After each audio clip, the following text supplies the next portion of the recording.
Hello everyone, welcome back to Wisdom Block. In the series of Azure Cloud training, we'll be looking at core architectural components of Azure.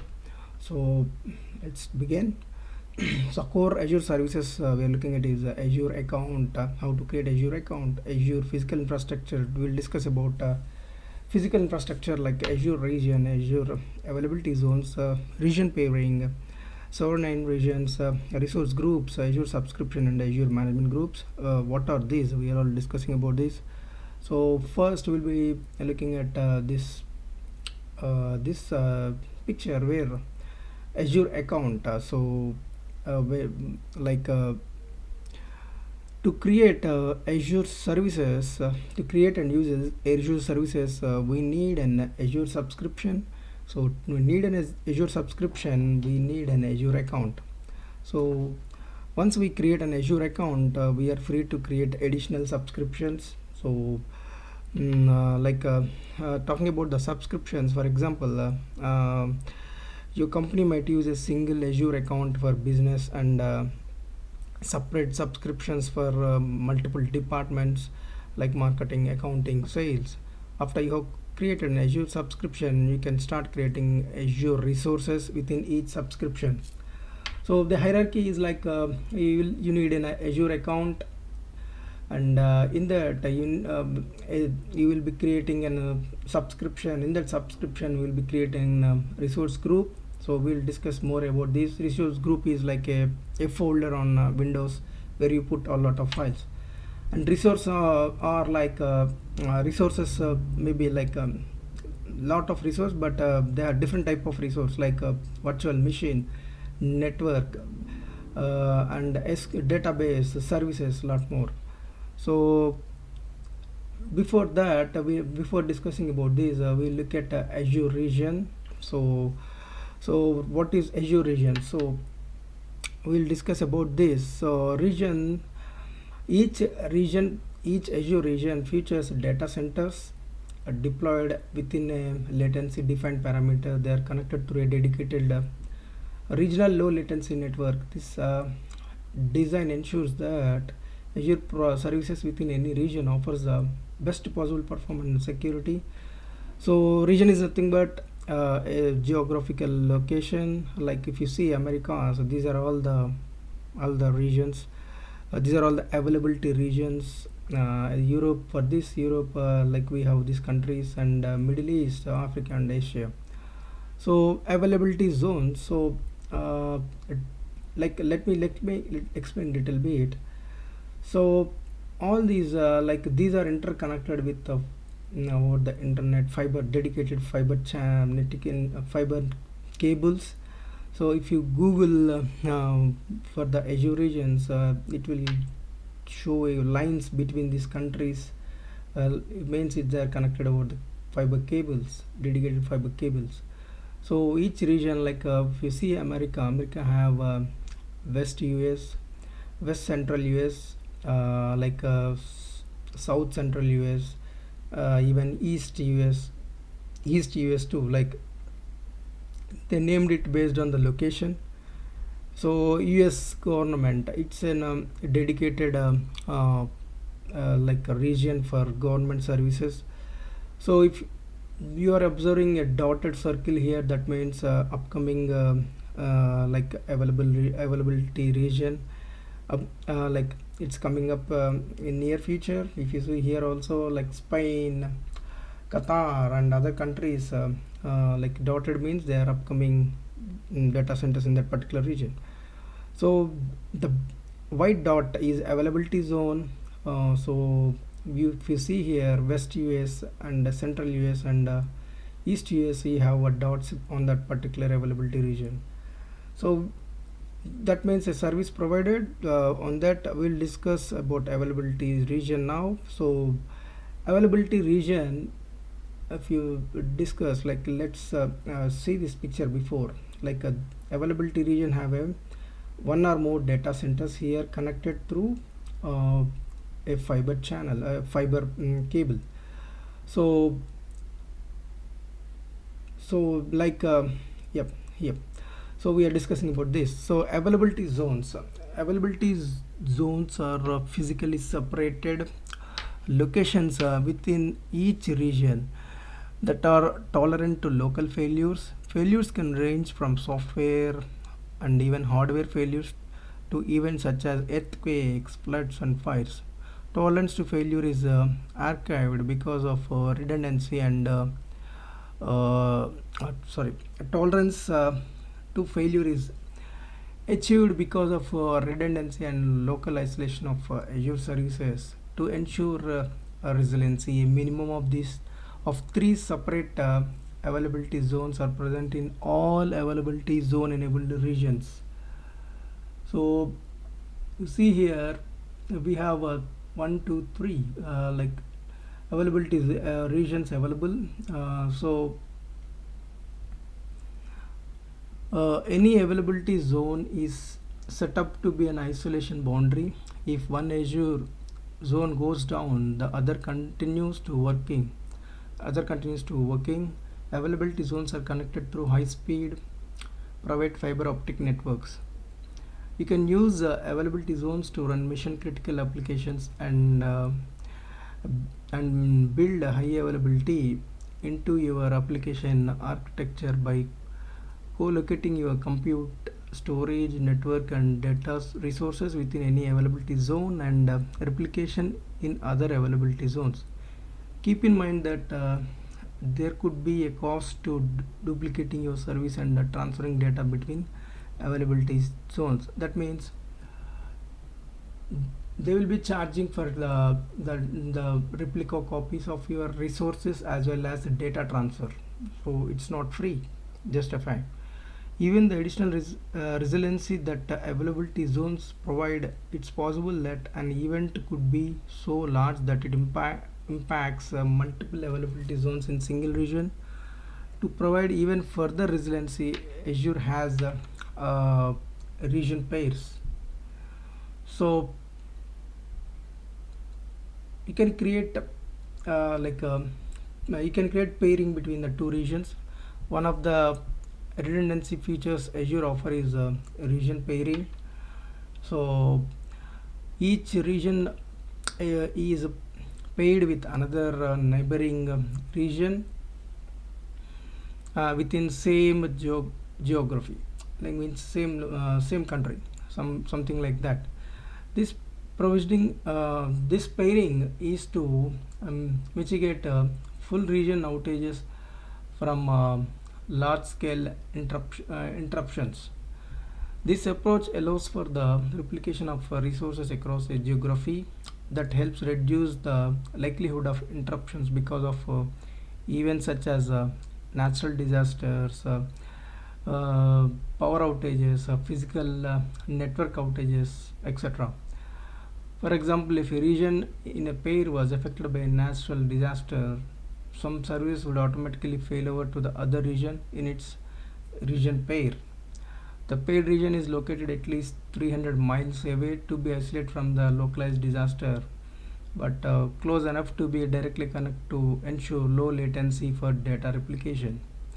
Maintenance updates are also staged between pairs to minimize downtime and the risk of service outages. So the design itself by Microsoft is like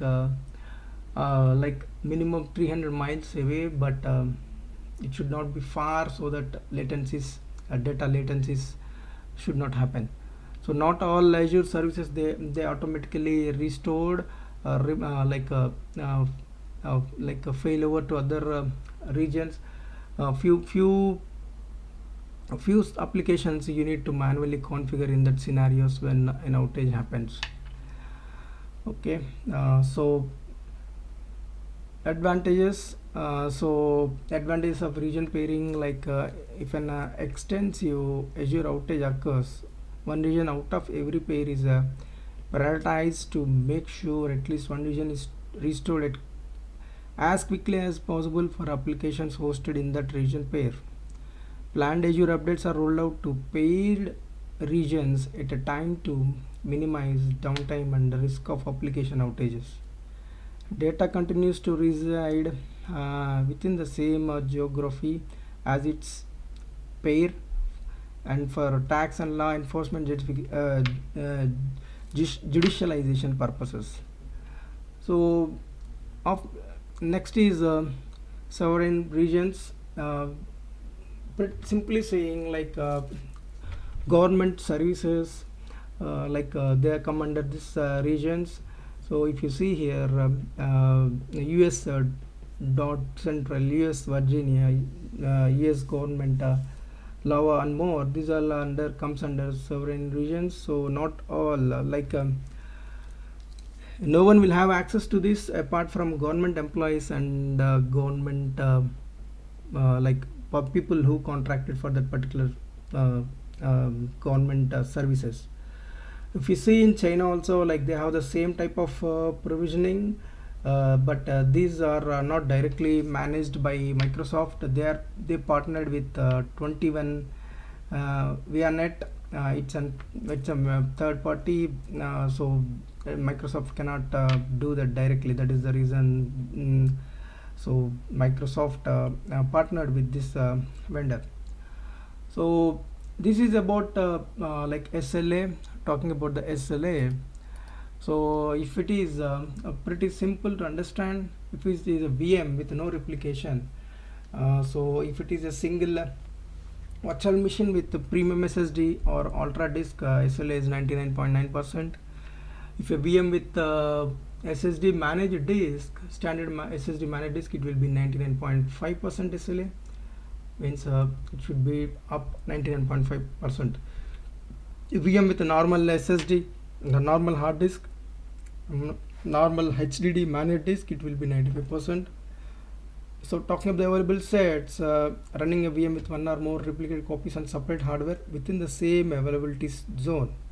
So availability sets are like we were discussing about the racks, servers and racks. So availability set is nothing but multiple racks. So they configured in such a way that one VM running on one rack, if that rack goes down, the another rack will have a copy of that and that will be running fine. So that's what. So here it is saying in a theoretical way. So for all virtual machines that have two or more instances are deployed in same availability set or a dedicated host group, they guarantee that its SLA is 99.95% uptime.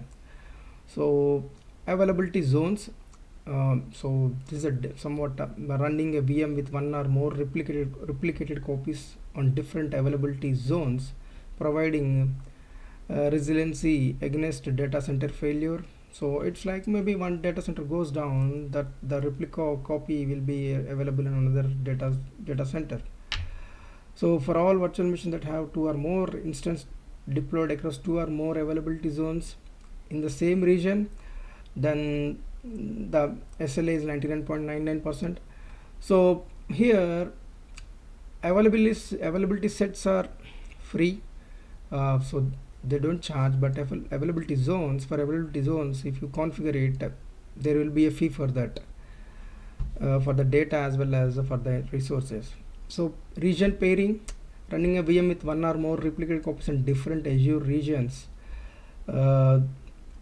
so but always staying within same geographical boundary, typically meaning the same country, protecting against natural disaster and large scale outages. That is called region pairing. And for region pairing also there will be a charge, so it's not free.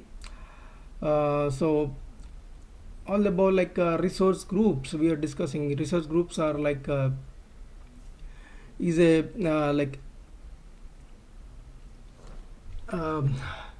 so resource groups are like folders. As I said, we whatever the virtual machines, virtual networks or databases we create, that will be residing in a resource group, and all resources in your resource group should share the same life cycle. If you deploy, update and delete them together, if one resource such as server need to exist on different deployment cycle, it should be in another resource group. So if you create a VM, it will be in one resource group and it won't be another resource group. Wherever you created, that will be there itself. So you can add or remove resource to resource group anytime. Okay, you can also move the resource from a resource group, one resource group to another resource group. When you create a resource group, you need to provide a location for that resource group. Means you need to provide a region. You need to select a region, like you want to create in US Central, you want to create in East US or West US. You have to select a particular region and you have to create a resource group, and then we can create a resource in particular resource group. So when we work practically on in Azure cloud, then we'll come to know in clear. So we'll do that in upcoming videos. So uh, so a resource group can be used to scope access control for administrative actions. To manage a resource group, we can assign like Azure policies, Azure roles, Azure logs. So these will discuss about these in upcoming videos. So we can apply tags also for resource group. So if you create a resource group, you will give name, but you want to give, like, create a resource group for particular project or particular department, you can give a tag for that. So if we create a tag for a group, resource group, it won't be inherited to the resource inside that particular resource group. It won't be inherited. And when you delete a resource group, whatever you create in that resource group will be deleted. Just keep in mind, if you want to delete a VM, select the VM and delete it, only that particular VM will be deleted, but not the assigned network. But if you delete a resource group, whatever the VM, network, storage, everything created, that will be deleted. So just keep in mind. So we can deploy up to 800 instance of resource types in each resource group. Talking about the Azure subscription, so here this is what I was telling, like when you log into the portal.azure.com, here like you can go and you can add that in the favorites, or you can search here, like search option, go and type resource group, you will get a resource group where you can click on add and create a resource group, and you can create resource in that particular resource group. So a subscription, like whenever you are first time using, you will get a free subscription, so it will mention as free subscription. In Azure, subscriptions are unit of management, building and scaling. Like how resource groups are a way to logically organize resources, subscriptions allow you to logically organize your resource groups and facilitate billing. Using Azure requires an Azure subscription. A subscription provides you with authenticated and authorized access to Azure products and services.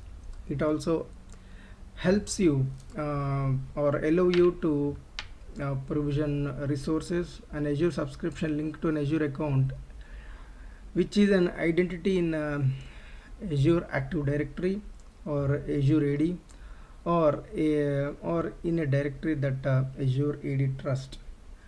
So like discussing, like Azure can have multiple subscriptions. It can one account with multiple subscriptions, but it only requires to have one. In a multiple subscription account, you can use the subscription to configure different billing models and apply different access management policies. You can use subscriptions to define boundaries around Azure products, services and resources. There are two type of subscription boundaries: billing boundary and access control boundary. So next comes Azure management groups. So resources are gathered into a resource group, and resource groups are gathered into a subscription. And if you have if you just started in Azure, that might seem like enough, but hierarchy to keep things organized, we need to use the Azure management groups. So if you have many subscriptions, you might need a way to efficiently manage access, policies and compliance for these subscriptions. Azure management groups provide a level of scope above subscriptions. You organize subscriptions into containers called management groups and apply governance conditions to the management groups. All subscriptions within a management group automatically inherit the conditions applied to the management group, the same way the resource inherit settings from subscriptions, and resources inherit from a resource group. Like you see here, like the inheritance will be the policies or the management settings will be inherited to the child, whatever is there in that. So important facts about management groups are like we can create like a 10,000 management groups can be supported in a single directory, and a management group tree can support up to 6 levels of depth. This limit doesn't include the root level or subscription level. Each management and subscription can support only one parent. So I think we are done for this one. So yeah, a lot of theory, but you should know in depth, then only it will be easy for you when you work. That is the reason I hate the theory part, but yeah, my intention is to give the best to whoever is learning. So thanks everyone, thanks for watching, and we'll meet in next video. Please do subscribe and like my videos. Thank you. As always, any queries or suggestions, you are always welcome to reach out to me on vstudentblog@gmail.com. Thank you. Bye bye.